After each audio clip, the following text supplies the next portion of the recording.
Chair Durbing, Ranking Member Grassley, and distinguished members of the Judiciary Committee, thank you for inviting me to speak to you today, and I want to personally thank you for your commitments to prioritizing athlete safety and holding accountable those responsible for athlete safety. I was named as Gymnast 2 in the Office of Inspector General's report and previously identified as Athlete A by USA Gymnastics. I want everyone to know that this did not happen to Gymnast 2 or to Athlete A. It happened to me, Maggie Nichols.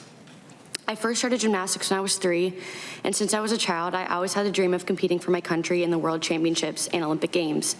I was an elite level gymnast by the age of 13, and by the time I was 14, I made the national team. I traveled internationally for 4 years, attending competitions, and in 2015 at the World Championships, representing our country, where I won a gold medal.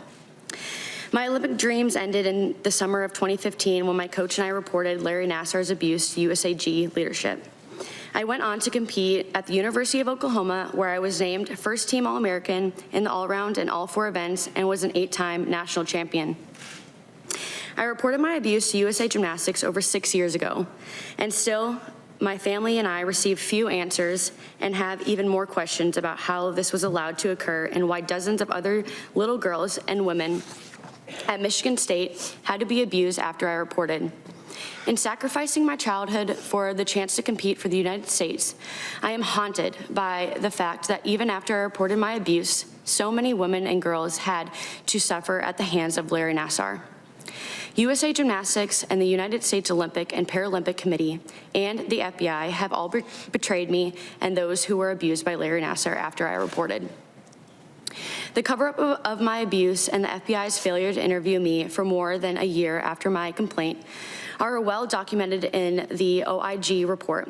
After I reported my abuse to USA Gymnastics, my family and I were told by their former president, Steve Penny, to keep quiet and not say anything that could hurt the FBI investigation. We now know there was no real FBI investigation occurring. While my complaints with the FBI, Larry Nassar continued to abuse women and girls. During this time, the FBI issued no search warrants and made no arrests. From the day I reported my molestation by Nassar, I was treated differently by USAG. Not only did the FBI fail to conduct a thorough investigation, but they also knew that USAG and the US OPC created a false narrative where Larry Nassar was allowed to retire, with his reputation intact and return to Michigan State University, thus allowing dozens of little girls to be molested. As the Inspector General's report details, during this time period, FBI agents did not properly document evidence, failed to report to proper authorities, and the special agent in charge was seeking to become the new director of security for the United States Olympic and Paralympic Committee, a job opportunity raised by Steve Penny. Afterwards, FBI agents in charge of the investigation lied to OIG investigators about what had happened. This conduct by these FBI agents, including the special agent in charge, who are held in high regard and expected to protect the public, is unacceptable, disgusting, and shameful. This committee produced a report in 2019 titled "The Courage of Survivors, a Call to Action." It found that the U.S. Olympic Committee and USAG and the national governing body designated by USOC and administer amateur gymnastics failed to adequately respond to credible allegations against Nassar. Similarly, the OIG report found that senior FBI officials lied to the Inspector General, engaged in serious conflicts of interest, and tried to cover up one of the biggest child sexual abuse scandals in the history of amateur sports. Both reports uncovered serious and possibly criminal misconduct by those at the highest level of the Olympic Committee, our sport, and the FBI. Despite these findings of serious and criminal misconduct throughout the FBI, USAG, and USOPC, no accountability has occurred. An important question remains, perhaps the most important question: why?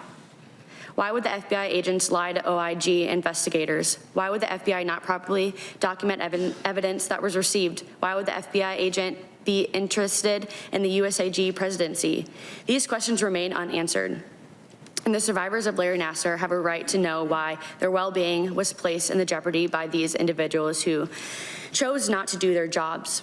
To date, no one from the FBI, the US OPC, or USAG has faced federal charges other than Larry Nassar.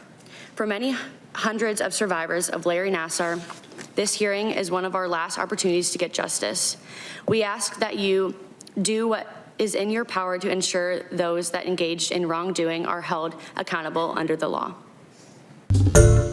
Hi, everyone. George Stephanopoulos here. Thanks for checking out the ABC News YouTube channel. If you'd like to get more videos, show highlights, and watch live event coverage, click on the right over here to subscribe to our channel. And don't forget to download the ABC News app for breaking news alerts. Thanks for watching.